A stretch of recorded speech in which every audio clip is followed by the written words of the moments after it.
Kalau betul akak jual rumah mampu milik, share review rumah bawah RM330,000, boleh move in, saya cabar.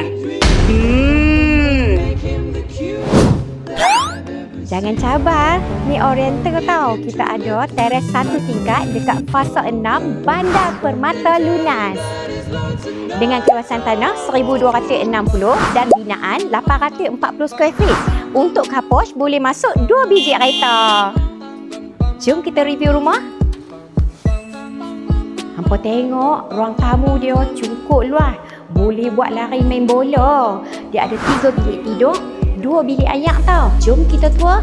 Untuk bilik tidur utama, boleh masuk 1 queen size bed, 6 kaki almari dan meja solek. Bilik ayak dia pun luas tau. Ada mozaik.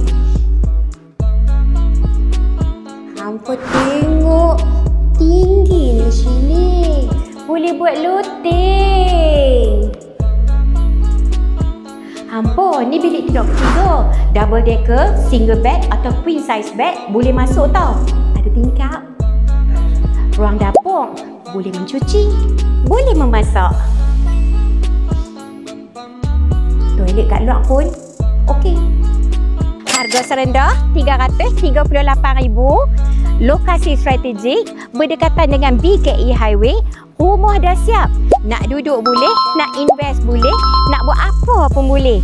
Yang pasti, tak ada duit muka, boleh makan.